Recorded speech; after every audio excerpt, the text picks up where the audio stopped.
It feels insane because she's such an icon. I love her so much. So many of her performances live rent free in my head. And I remember meeting her for the first time at our first table read. And I was so nervous. And she was like the coolest, most like open, chill, kind, generous person. And I'm so grateful to have her in my life because now that we've known each other for, gosh, like over 2 years, she's just been the advice that she's given me, like personally, professionally, interior design advice, everything. I mean, this woman knows everything. I'm so grateful. I was woken up last night 3 times by children and 3 times by dogs. I always say that they huddle up before bedtime and decide who's going to be the one that evening. And last night, I think they missed their huddle. That was rough. Let's see. And I needed to describe me. You needed to describe me to the police. What would you say? She likes McDonald's. She has hair that turned from blonde to black. She farts pretty loud, so I think you'll smell it out. Or your canine will. You're doing everything wrong. Just be quiet. She's very beautiful. She has hazel eyes. She has brown hair with highlights. She has a banging butt. Okay, Dad. Oh. You'll probably catch her at McDonald's eating. Okay, first of all, this is the most first child, second child display I've seen in a minute. The first child said, I know how to handle this exercise. And the second one said, I'm gonna roast the shit out of you for the next 2 minutes straight. That's crazy. The difference in the description is not, those are 2 different human beings. I think that if I asked any of the girls to describe me, that Wyatt would take it as an opportunity to say that I am mean. And probably something about my butt. I'm not 100% sure, but I do think that would be the case. I think Ellie would just be sweet. And I think Benny would be a wild card. But I mean, we've talked about it on here. Benny has told me I have tall boobs, right? Was it Benny? I don't even know which one. At this point, all their insults really just, they melt together. If they had to describe Jason, oh, I know what Benny would do. Benny would tell you that he's handsome.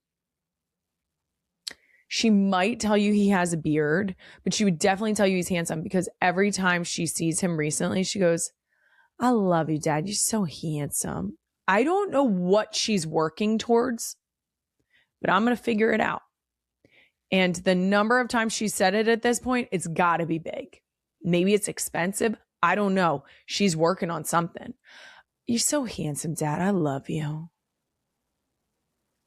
I agree with the whole statement, but also what? I'm hoping she would balance that with you're beautiful, Mom, but I just can't be certain at any given time. And last up, the Flyers are in the playoffs, but the real MVP, at least on social media, has been our mascot, Gritty. He's on a generational TikTok run right now. Queen Emma, let's see it, please. My audio listeners, Gritty is beating the absolute crap out of the Pittsburgh Penguin. Yeah, he is beating him. Oh, and now he's lifted over his head and he's nodding like a WWE wrestler. And then he launches him over the edge. I believe we have another clip. Helping random Penguins fans get home safe, part 2. The first part of the clip are Penguins fans running. And the second part of the clip is Gritty's googly eyes going whack-a-doodle while he chases him down the hallway. Gritty is great because Gritty is gritty. Gritty is Philadelphia. Gritty doesn't hold back. He's very straightforward. He's very straight to the point, and I love it. I love it so much. He looks like a hot mess express. Have you seen his belly button? Yeah. If you haven't, Google it. Look it up. Look up his belly button. I know that sounds crazy. That's how psychotic I was. Delusional. Absolutely delusional. Now, I would like to say the clip of you mic'd up. Come on, Kennard! Go! Brenda's busy. Come on! You gotta double team him! Double team him! Yes! Get it, Cleveland! Let's go! I love you so much. What do you think I sweat so much at game? Outstanding. I was actually very calm. So that was one of my, thank you so much for bringing that up. Were you on your best behavior? I was so calm. I was actually, when I watched, when they sent it to me, I was like, but I was much more calm than I normally am. And when you sit courtside at the Lakers, they give you like this little note that is like the way that you need to conduct yourself. Sure. And I feel personally, I feel like they wrote it for me. I feel like it starts with, "Dear hey, Brenda, Brenda, chill out." I really feel like I took it really personally, and I was like, okay, I'm going to be on my best behavior. And so I just want everyone to know that I was on my best behavior. That was a really hard game. It was a rough game for us. And I feel like, because you didn't have your really Lakers calm. gear on. Exactly. But I feel like I was really calm, and I feel like we had a great time. I taught Kate a lot. She makes me laugh because she is so funny, because she is the exact opposite of me at a game. She's so calm. She's so chill. And those words I don't know what those words mean, especially at a sporting event. I have no idea. Time. It's game time. Oh yeah. Mac is always worried that I'm going to get into a fight at a game, because if the feeling I have no strikes problems. you. I was like, especially if you're coming to our house, get out of here. Get out of here. Now, I will say, in terms of Kate's reaction to you, the one part of the clip where she turns and goes, "Brenda's busy." I'm like, that's the perfect, I'm here for a good time. She's busy, so we can't interrupt her. Now, I do want to bring up, you're saying you're very calm in that clip. How about when you were with Macaulay last year? Would you say that was your best behavior? A push off! A push off! What? Yeah, no, that was actually still pretty tame. That was you don't want to see me. I feel like with basketball right now, because my fandom is different. When Kobe was playing, oh no, you could have never mic'd me up, because I would go after players' families and children. I was that level of crazy. I really feel like I am so much more calm than I would be at a Rams game. I always say, I was like, you can't mic me up at a Rams game. I would be canceled immediately, because I'd just be yelling. Also, I would just be yelling the entire time, because I really do. I would my goals is to be like an assistant defensive coordinator. That is my dream goal. That's what I want to do in life. Yes. And I feel like and especially now, I feel like I've gotten a lot more calm. I mean, you might have to ask Mac. He'll probably say something different, but I do feel like I'm more chill than I used to be. I've gone on record. People will ask me all the time about how it's been. Do you still go to games all the time? Because I used to go to every home game. Yeah. And I say, no, I watch from the comfort of my own living room. They're like, you like that? And in my head, I'm like, yeah, I do. Because I can say all the curse words I want in my living room. Yes. And no one's going to be like, wow, Kylie, why are you talking about that player like that? And I'm like, well, because he's got bricks for hands. Okay. Yes. Who am I to, or every time there's a defensive secondary and it goes right through their hands. And I mean, they get fingers on it. And I'm like, that's why they're defense, Kylie. That's why they're defense, Kylie. That's why they're defense, Kylie. If they had hands, they'd play offense. And I'm talking to myself. And I'm like, you know what? This living room, this is a good place to do that. The it's stadium, a safe place. Eyes on me, Yeah. I'm well, especially good. you. I'm good. It's so funny, because I always say this. I'm like, I always preface it that when I'm watching a game, there is no player in person. This is just players. We are talking strictly sports here. Yes. And so when I am I love my Ramley. I love my Rams players, but yes, don't get it twisted when someone drops a pass, when there's a missed opportunity, when someone is just not, because so many things have to go right for, that's the thing about football. Truly, one person misses someone, you miss a block, it is done for. The play is, and I can't let it go. I hold on to grudges for a very long time. I could tell you now, how many players that I look at and I was like, oh, I'll never forget that pass you drop. I'll never forget it. I'll never forget it. Now, I used to give myself grace by reminding myself that no one was excluded from the opportunity of me ripping them to shreds. And by that, I mean, I used to get my husband too. Like there were times where he would have a hold and I'd be like, you thought you were going to get away with that? You were so far outside of your framework. I'm done. Like I would be like, no one was safe. No one. So I feel like that makes it fair. Checking Allstate first could save you hundreds on car insurance. That's smart. Not checking the kids' pockets before starting the laundry. Now there's random rocks clanking around in the dryer and what I can only guess is chewed gum all over the place. Yeah, checking first is smart. So check Allstate first for a quote that could save you hundreds. You're in good hands with Allstate. Potential savings vary, subject to terms, conditions, and availability. Allstate North American Insurance Company and affiliates, Northbrook, Illinois. What I will say is that I am not sorry about the last couple times that the Eagles and the Rams met up. Oh my God, please don't even get me started. That blocked kick. Jordan Davis. I'm still mad at that Jalen Carter sack like 2 playoffs ago. And like, I'm still mad about it. I was like, in my mind, I was like, we're driving down. We have the ball. We're down. We're going to win by 1. I see this. Yeah. And Jalen Carter, he's incredible. Let me tell you about that Jordan Davis block. From our side of things, remember when we were talking about superstition? I turned my ass around in my seat. And then you guys didn't win. No, we did not. Success. So many of our losses this past season came down to it came down to special teams, but we had 2 blocked field goals the past season to lose a game. I mean, that only plays into the win now because you guys have it. When you're losing by that small of a margin, it says you're right there. Yeah. And then so that's why we took Ty Simpson and that's why we took a quarterback in for our first pick in this draft. I love that for us. I think everyone loved that. Yes. I think everyone loved that. We're enjoying it. For we were here in New York doing press and I've been waiting for the draft because off season, when you didn't win, like I always say, like the fastest off season was when the Rams won because I'm living it up. Yes. In the off season. But when you don't win or when your team was really close and they don't win, this is like the hardest time. You're like, how are you going to fix it? Exactly. So all I'm thinking about is, okay, what trades? What do we get in free agency? And then the draft. You get so excited about the draft because you're like, all right, here's where we can figure out. And especially, I think specifically in the NFL and in football, a player can make an impact immediately. It's truly a young man's game. Like you come in right out the gate, you can make a difference. I mean, like, you know what I mean? Right away.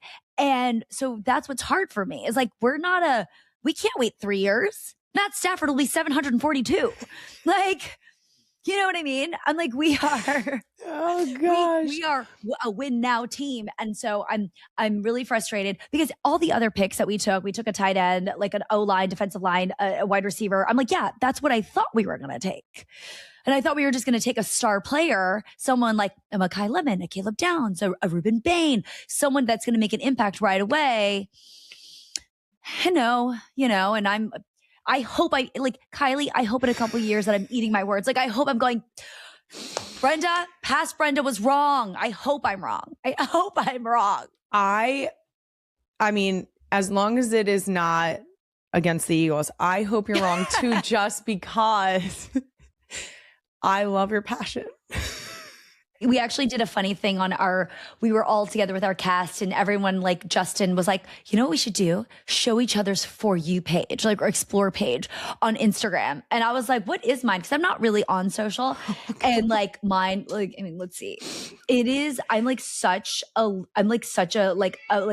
know how to get to your, never mind, I don't even know how to get to your For You page, but we went on mine and they were like, mine looked like a 12-year-old boy. It was just sports. I was like, is this really who I am? Like apparently You're I getting guess targeted ad for like fat heads for your wall. Oh, I mean, yeah. I mean, even now, like right now it's just the Rams. Yes. It's just the Rams. 'Tis the season. It's just the Rams. all the time. It's no joke. I love that so much. I know. This is my life, Kylie. It's like my kids, like, so this past August, like Mac like kind of re-proposed to me, and it was really sweet. I was coming home from Running Point, and my mom texted me. She's like, "Are you wearing makeup?" And I was like, "What?" And they had flowers like all by the front door, and my 2 boys. And I walk up and I was like, "Oh my God." And he looked at my boys. He goes, "Okay, what do you say to mama?" And my youngest went, "Ram's house." Cause he's so used to me doing callback. I'll go, "Whose house?" And I'll go, "Ram's house." Oh, I've trained my kids well. That's so beautiful. Yeah. Oh. And that was like, we rehearsed like, "Will you marry us?" But no, my son instinctively knew. Ram's house. Ram's house. That's outstanding. Raising them right, raising them right. You gotta get it in there while you really have to like instill it when they're young. Yeah. So that they know. If you ask my kids go, they'll say go birds. Yes. I love that. We gotta. As they should. They should. That's a well-informed child and I like it. Now, before we move off of sports completely, I heard you say one of your dreams would be to be chief of staff for a team. Oh, yeah. But you actually did get kind of close when you were a captain for the Disney Channel games. Yes, ma'am. Now, I apologize for this next sentence. No, please But don't. can you believe that was 20 years ago? That is, I mean, you're feel free to say no, it wasn't, because I say all the time, I'm 24 years old. I'm 24, I'm 34 years old. Can I tell you, I didn't really feel my age until I had children. Like, I feel like I've aged 10 years in the last 5. See, I still think I'm a teen mom. I have a 6-year-old. My oldest is 6. I'm like, I was a teen mom. 24 years old. I was math. I was a teen mom. My favorite is when I was like, "Yeah, I have 2 kids, 3 and 5. They're like, "Oh yeah." And I was like, "You don't want to tell me that that's shocking? Like, I look like I shouldn't have 2 kids?" Your face should have said something else. Yeah. That you should have been like, "Oh my goodness, you don't look like you should have 2 kids." Because in my mind, I'm like, I'm still a child. I can't believe someone allowed me to have 2 children. Thank you for saying that. Right? I'm like, and I really realized when I had kids, I'm like, no one knows what they're doing. My parents definitely had no idea what they're doing. Absolutely. We're all faking it till we make it. 1,000%. But back to the Disney Channel games. Yes. That was the best. Like, we were so competitive because we did it at Disney World. The second and third years we did it at Disney World. And it truly was like summer camp on steroids because we all knew each other. We all shot on the same lot. We've all known each other for so long, but they literally put us in our own little tents. And my team in particular, that first year we were out there when I was a captain of the red team, the Inferno, we were so competitive. Like, and so many of us were far too old, like, to be this competitive because some of the kids were really young. We're like, "We don't care. We're gonna win." They had to tell us so many times to stop swearing because we were so in it. Like, we're like in hamster balls. Like we're doing the most childish like games, but taking it so serious. Like, we literally game plan. We're like, "Okay, so for this mini game where we have to keep the ball up in the air, this is what we're gonna do." Like, we're so serious. And that's how I approach sports. Like, I'm terrified for my kids are playing actual sports with games. Mac is like, "I'm not allowed to go." Like, I'm not allowed to go to games. That's fair. Sometimes you got to recognize and you got to be self-aware and you got to be like, "You know what? I'm either going with tape over my mouth or I'm not going at all." Exactly. Now, everybody's talking about their Disney Channel Mount Rushmore, which I saw you did. You shared yours. I just recently shared mine. I had Miley, Hillary, you, and Selena. Ma'am. Who would be your Disney Channel starting 5? Oh, like if I had to Best athletes. If you were putting 5 people on a court, who are you putting out there? Let me see. I have to really think about this because we're actors, mind you. We're actors. So I have to think hard about this because, that'd be really hard because I love everyone. But like, it's sports. It's not about loving them. I know. They're if they're an athlete, they're an athlete. I'm telling you right now, I'm literally blinking because I'm like, we're not a very athletic bunch. You're like, none of you are worth drafting. Kind of. It's okay if that's the answer. I draft myself. If that's the answer. I don't think I draft myself. I think we could have you as the head coach. I would do that, but I don't think I could actually play. You know what my mind went straight to was get your head in the game. And I was like, wait, maybe Zach or Corbin or Luke. I was like, they're dancing. They're dancing. They are dancing. They are but dancing. There is a finesse to dancing that could make you a little fluid on the court. True. Could So have you breaking some maybe- ankles. I like probably that, or like I'm thinking of like, do you remember like the Disney Channel movie? Like it's like I forgot, it was like double teamed or something. The two twins. Yes. I was like, I'm literally going back and going, Yes. did they actually play? Oh, you know what? John Sally, former wonderful Laker. He was actually in a Disney Channel original movie that I was in. So I draft him. I draft John Sally. That is the most. Does it count? You know what? Dwight Of Howard course was it counts. also a guest star on our show. Look at Jesus. I love that you're like, how can I make my way around this and make I'll take it real legitimately good starting five? So I'm gonna find the people who had cameos, and then I will put literally outstanding. I love that tactic. I like to win, Kylie. I like to win. I love it so much. in any way possible. Outstanding. That was well done. Way to take that and just absolutely smash it. Gosh. Now, since we're talking Disney Channel, I have to ask you about London Tipton and the Sweet Life of Zach and Cody. Would you ever be down for a Sweet Life reunion? Oh, of course. I mean, I just saw Phil Lewis recently. Dylan and I were just texting, and I saw Ashley about a year ago. We still all see each other, but we haven't all been in the same room in such a long time. And I think that'd be so much fun because people always talk about reboots, and I think we all feel the same way, where we kind of feel like we don't want to touch something that we feel like we couldn't do justice to. And because at that time, like we just had the best time on that show. Like they really are like family.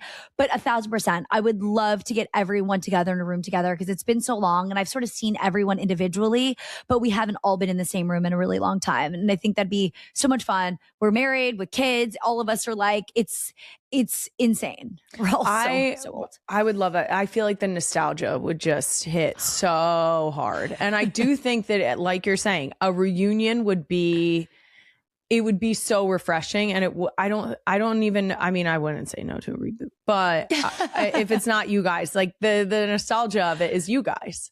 Oh, so it feels so good. Maybe we need a Disney Channel games reunion. Like that would be fun. All of us so old now with our like our broken bodies from having children all together. And we'll just like play like Mahjong or like Gin Rummy. Seated games, please. Seated games for the geriatric former Disney Channel stars. Now, I did see that your partner has said your kids don't know that London Tipton is literally you. Is that still the case?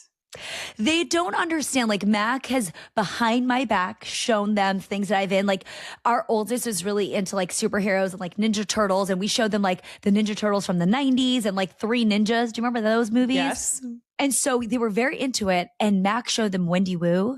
And my son, because they're so used to watching videos of themselves and like digital age, they're so confused because they're like, why is mama flying across a warehouse while doing kicks? Why is mama doing backflips? And they're like, can you do that, mama? Can you do that right now? And I was like, how do I explain this to the kids? And I looked at Mac and I was like, how dare you do this to me? Because now, and so now Set I'm like, a level of you better listen to mama. Because otherwise mama will be doing flying sidekicks from across the room. Yes. They don't understand. It's really weird for them because I think they just think this was like us when we were younger, the way that they look at pictures of them when they were younger. For me, it's a little bit different because I feel like I still look the same, like same-ish. I just look younger. For Mac, they don't understand that he is Kevin. They love Home Alone. They watched it for the first time this past year. They love it. They don't understand that that's their papa. Like if you asked my kids what like their parents did for a living, like they asked my son at school, like, oh, what does your mama do for work? Because I was away for work. And the teacher told me, he goes, oh, my mama talks. She talks for a living. He's not wrong. But that's what he thinks we do. A few other details were missed, but it's fine. Yeah, it's really hard because it's hard. Like it's not a tangible thing for like kids at this age to understand that their parents pretend to be other people on TV, you know? So yeah, it's like, we'll cross that bridge when we need to. We'll get there eventually. I hope so. Maybe. Now, since we're already talking motherhood, you guys have 2 boys. Yes. I have 4 girls. Wow. Yeah. When you talk with friends that have girls, what stands out as the biggest difference? My favorite thing is when my girlfriends are like, "Oh, I'm sitting here and we're doing our nails," or she's there and you're doing my makeup. Yes. We're gonna go have a nail day. Or my girlfriend like brought her daughter like for lunch and she was sitting there and just like chatting about nails. And I literally had to bring like a bag full of toys and I'm running around catching like heads and like that same friend sent me a video of like our situation where it's like a mom and her daughter, like they're playing with dolls and they're sitting there chatting and the house looks all aesthetic. And then her friend with her boy mom friend comes in and she's like in sweats, carrying like 14 bags, running around. That is me. And that's, I think the biggest difference is boys at this age just don't stop moving. Everything is tag. Mac taught them freeze tag. So I can at least like have a break. Freeze tag. My kids love being municipal workers. So it's like policeman taken to jail. I'm a fireman who needs to be saved. It is constant. We're like, now they're into like play fighting and I'm trying to teach them how to do it safely without like hurting. But also I don't want to like stunt their like, their curiosity and their creativity. I'm like, don't we want to color? Like, no, I've like taught, no, I know. My oldest finally is like getting into card games. He loves like Uno and like board games. So I'm very happy about that.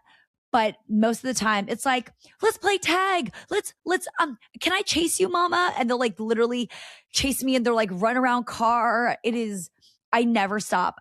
Work is actually the place where I take a break. I was like full-time moms. That is the hardest job in the world. Stay-at-home moms are like the heroes that I will never have more than enough respect for because I say, finding work balance with a working mom, like it's a different struggle, the mom guilt, all that kind of stuff.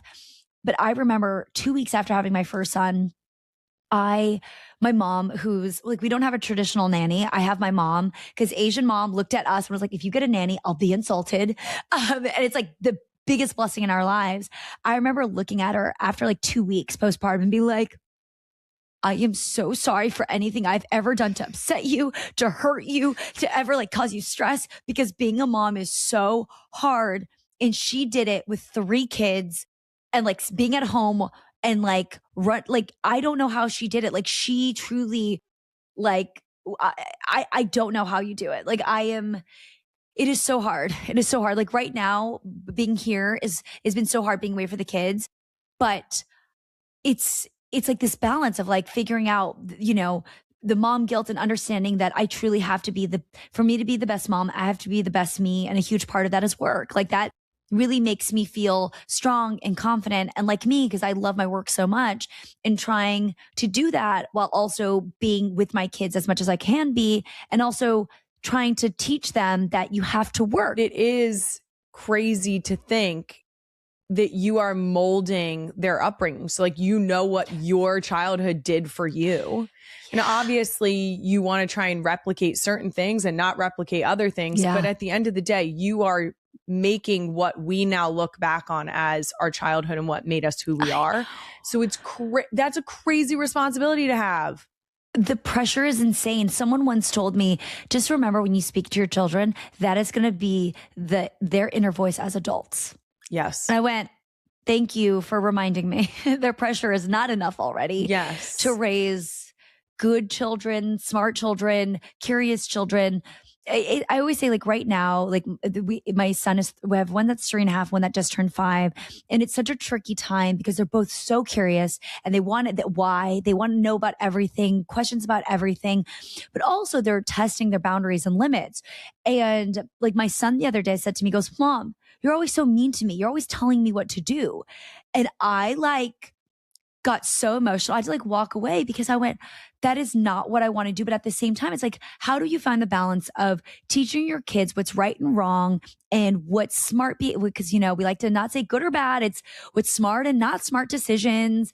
It's like everything has to be so intentional or like we try to be intentional about everything that we're doing, but also allowing them to still be kids and allow them to like make mistakes so they can learn on their own, to have fun, to not stunt that like growth and curiosity. It's so hard. My oldest hit me with you're so mean. She doesn't on a semi-regular basis. Like if I ask her not to do something or I'll say like, that doesn't feel like a good choice. she will say, "You're so mean." And I'm like, "Am I mean or am I?" And she'll go, "Trying to keep me safe." And I'm like, "Thank you so much for understanding the difference." So on a regular basis, we have conversations about like the reason mom says no oftentimes is to keep you or your sisters safe. Because sometimes it's that I'm asking you not to launch yourself off the couch when your sister's doing tummy time in the middle of the living room, you know, like it just, the math isn't mathing on that one. I cannot thank you enough for coming on today. This has been such a blast. And it is such an honor to get to talk to you. Running Point season 2 is streaming now on Netflix. Go check it out. Crazy. But it's kind of ridiculous. People online are starting to wonder if there really is even a person inside the Gritty costume. I could go either way on this. I mean, what was he born out of? Like a sewer in Philadelphia? Was he born out of a manhole cover in Philly? According to his official biography, Tell me. Gritty emerged after construction at the Xfinity Mobile Arena, the Flyers' home arena, disturbed his secret hideout. It was probably a sewer. It was probably the sewer underneath of Xfinity Live Arena. He is a great compliment to the family-friendly, fun-loving Philly fanatic. I wouldn't quite say Gritty is family-friendly. He's Philly family-friendly. He is not what the rest of the country would agree is family-friendly, I think. And I mean that wholeheartedly as a compliment. And that does it for Doom Scroll of the Week, brought to you by Lululemon. Coming up, I'm about to be joined by Brenda Song right after these messages from me. Ridiculously funny and talented actress you know from Sweet Life of Zack and Cody, Dollface, New Girl, and of course, Running Point season 2 is officially out now on Netflix. She's also a fellow mom and one of the most intense sports fans I've ever seen. And that's a lot coming from me. And now she's officially not going to lie. Brenda Song, welcome to the show. Thank you so much for having me. I'm so excited. I'm such a big fan of this show. This has been months in the making. We have been talking about trying to get you on here for a while. I think there was brief talks about that this would have been a beautiful meetup in Disney World. You have no idea. I was devastated when that didn't work out. Here's the devastated. deal. There's always later. Please. We'll take a rain check. Please, I'm a Disney adult, so please, that's my dream. Perfect, because I refuse to go there unless I have a Disney adult at my beck and call, because I am not a Disney adult and I like to lean on professionals. I could, right now, if you were to tell me, like, how should I go through Disneyland with my kids, I would write you down how you should hit the parks, where you should go, how old are your kids, what ride they should hit. Yes. Not only grew up Disneyland, but like as an adult, I feel like me and Mac love Disneyland more than our children do. I do think so we are, because we're East Coast, we're Disney World people. Yeah. I will tell you, I have realized that it is not for the kids. No. It's not, it's for us. And as adults, we can appreciate the magic and also the food and beverage, and also our legs can do it, you know? Yes. It's a lot. We took our kids way too early. Like, they don't know. Poor Mac is like strolling them in the huge double strollers. And like by 1 p.m., they're tired. I'm like, we have 8 hours to go. Yep. This is a marathon, not a sprint, people. We figured out that if you because we have 4. Oh, because we're crazy. Congratulations. Also, are you okay? No, thank you for asking. We figured out that there are actually these strollers that you can fold up and put underneath the big stroller. So we have 2 compact strollers underneath a double stroller because you can't take a wagon. That's a thing. So yeah, I wholeheartedly agree with it's a marathon, not a sprint. And we have regularly hit that like 1, maybe somewhere between 1 and 2 o'clock. And I'm like, are we going to make it? Are we gonna make fireworks? Who knows? But we're gonna find out together. That's exactly for us. That's the benchmark is, are we gonna make the light show or the fireworks? Yes. We'll get back to parenthood a little bit later, but I really want to talk to you about Running Point. First of all, congrats on season 2. Thank you. Thank you so much. I actually got to talk to Kate Hudson last year when the first season came out. Yes. And it's been so fun to see your friendship on screen. How has that been for you guys? Well, firstly, I told her all about your podcast because I love it. And that's the thing about Kate is she is one of my really good friends. She's like a big sister to me. I sometimes look over and I still can't believe that I'm standing next to Kate Hudson. Like it feels insane because she's such an icon. I love her so much. So many of her performances live rent free in my head. And I remember meeting her for the first time at our first table read. And I was so nervous. And she was like the coolest, most like open, chill, kind, generous person. And I'm so grateful to have her in my life because now that we've known each other for, like over 2 years, she's just been the advice that she's given me, like personally, professionally, interior design advice, everything. I mean, this woman knows everything. I'm so grateful because she is the best scene partner, but also at the same time, I think we're chatting more about everything else. Like we kind of shoot a show while we're just hanging out. That's what it feels like. This show is like, we're just a bunch of friends hanging out. And I guess we kind of make a show in our downtime. It's honestly, I feel like that comes through the screen. The level of comfort and the friendship you guys have comes through the screen because it's, first of all, I said this to Kate, I watched the entire first season while walking on the treadmill because I was like, if you guys are going to be boss ass women, I'm going to be a boss ass woman and keep my body moving while I watch this show. But I love that it really is like two friends just being badasses in the sports world. It feels so good and you can feel it right through the screen. Oh, thank you. It's, I always say it starts from the top and like Mindy Kaling is like the most badass boss woman you'll ever meet. Like, she like for our first table read, she had sent me an email being like, oh, I'm not going to make it because I'm about to give birth. And I was like, I didn't even know you're pregnant. 2 weeks into filming, like 2 weeks later, we were filming our first episode and we finished a take. And then I hear, wait, I have a quick note. And it's freaking Mindy. And I'm like, Mindy, you just had a baby. She's like insane. Like being around her and Kate have just inspired me so much because when I was about to start this show, this was my first, like my big undertaking after having 2 kids. I felt really lost and confused about, where I was in life. How do I navigate this new me? Because I just felt so different after having my kids.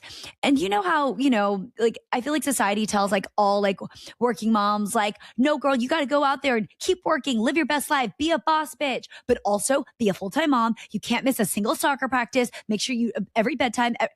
And I was like, I didn't know. I was so nervous. And then I met these 2 incredible women who both have 3 kids, who both run empires, who are both so kind and generous and so talented and good people. And it inspires me so much to just keep going and that it's just about prioritizing your, like what's important to you and that moms are incredible. You just make it work. Like I don't know how, but you just do. That's the female way. We'll figure it out and we'll do it. I am going to hit the spoiler alert because your partner once again makes a cameo this season as someone who also has a husband constantly pitching crazy ideas to her to get involved in. I love this for you guys. What's your strategy when he does this? I'm like, can I just have one thing? I'm kidding. It's, you know what it is? It's because we genuinely are all friends. Like Dave Stassen and Ike Barinholtz and Mindy, like Mac is friends with them. And so it started off as like kind of a joke because we shoot all of the basketball, all the game stuff at the very end. We shoot it the last couple of weeks. And Mac just like stopped by set and he was like, oh, what if you just like throw me in the stands? Like, can I just like be a fan? No one says anything. And he's like, but we can like, maybe I'll do a fan bit. And they're like, actually, we do have like a little fan bit that is coming up in a couple of days if you want to do that. And he's like, oh my God, yes. And then I was like, oh, that's cute. And then we got picked up for a second season and we were actually at the opening Rams game. And I had Dave Stassen, our showrunner, and Scott MacArthur, who plays Ness. I had them come with us. And he spent the first half hour like pitching this like story arc for this fan and how he's going to come back. Yes. And let me tell you, he already has a pitch for this non-existent season 3. And he was so mad because he technically has 2 cameos this season because we use a clip from My Girl. Yes. Spoiler. And he was so mad because he's like, I have 2 cameos and I didn't even get an invite to the premiere. He was like, I'm your +1. And I was like, wow, honey, I was like, it's the pecking you were order. there either way. He was there either way. That's a great point though. So season 3, I'll do what I love to do. This is my wooden spoon I knock on just for good luck. Just so we don't jinx anything, but I'm on board. I'm going to cross fingers and toes for a season 3 and hope that maybe there's 3 cameos next season, because if we're building, let's build, you know? Oh, that's a great pitch. Oh, I can't even give him that suggestion. If I tell him to do 3 cameos on the show, I just think this fan might have a deeply rooted backstory and why they're a fan, you know? I don't know. I don't write shows. There's a reason for it. I have no business in there. But just take it. Just take it. Keep that one. We'll take it. If we use the idea, we'll credit you, Kylie. We promise. Thank you so much. Maybe I could come to the premiere. Please come. Thank you so much. Please. No, that would be so much fun. I always say, like, we need more women and women in sports on this show. I'm here for it. Oh, I don't want to be in it. I just want to come. No, I mean, you can come visit, but also be in it. No, thank you. I am good.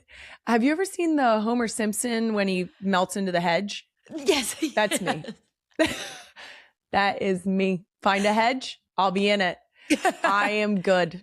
If you have a hedge. Yeah, if you have a hedge you just paint me green, put me in there. That'll be my role. Well, regardless, you should come visit. If there's a 3rd season, come. Please. I'm manifesting a 3rd season for many reasons. Many, many reasons, because I love this show. Thank you. Now, you, of course, played the chief of staff for an LA basketball team in the show, Yes. but in real life, you are one of the biggest Laker fans around. Yes. It's so impressive. How superstitious are you? Because I'm asking, this is a safe space for superstition, because, I mean, you saw my wooden spoon.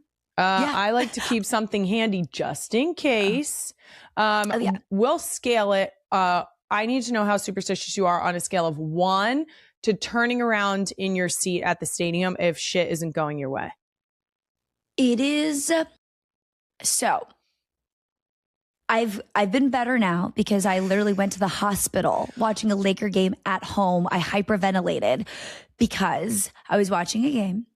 And it was the game 7 Western Conference Finals, Lakers, Sacramento. I talk about this all the time because it was so anxiety ridden. The game was really close and I'd taken a little sip of water. And I'm a person I had this like Lakers like pajama set that I wore and we went on a run. And I was like, and I wore that and I won't wash it. If I don't have anything to start with, but if we have a great game, I'll just like casually repeat something. Yes. And then it becomes my superstition of the season. I endorse but this that wholeheartedly. game, I took a sip of water and they scored. And then I was like, oh, that's so crazy. And I took another little sip of water and they scored again. So I just kept taking sips of water.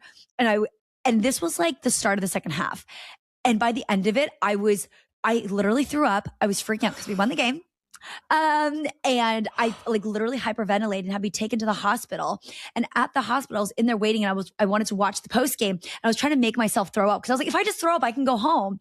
And they had to turn off all the TVs because I was trying to make myself throw up so I could watch the post game. So that is the level of like superstition I was at. I'm better now. Like, for instance, I do have like a lucky Rams jersey. I'm much more superstitious with the Rams right now because it's also a much shorter season.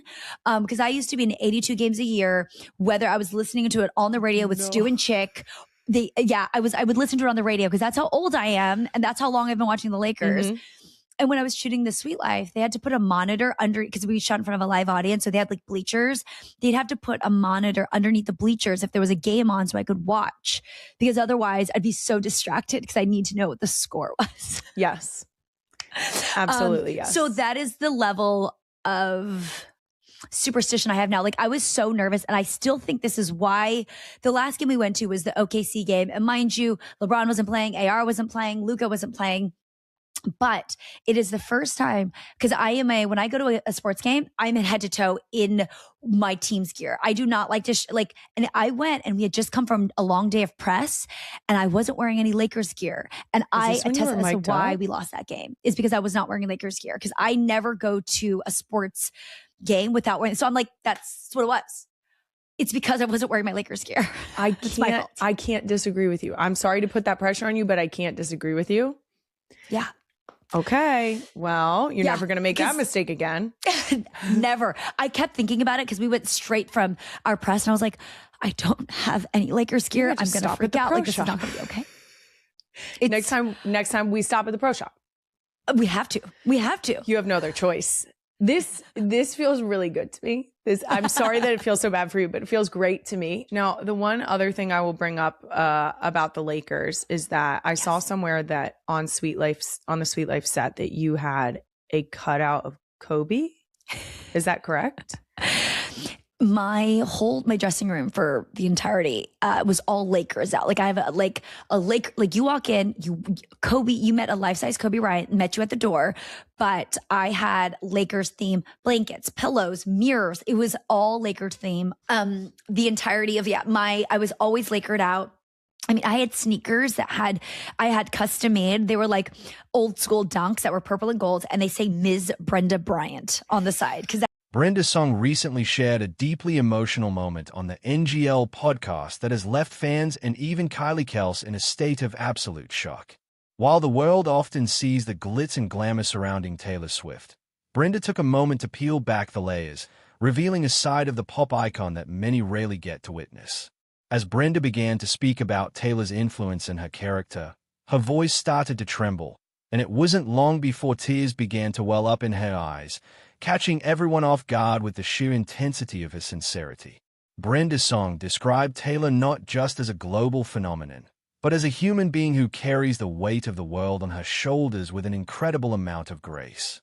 She spoke about the quiet strength Taylor possesses, the kind that isn't seen in stadium lights but in the private moments of resilience.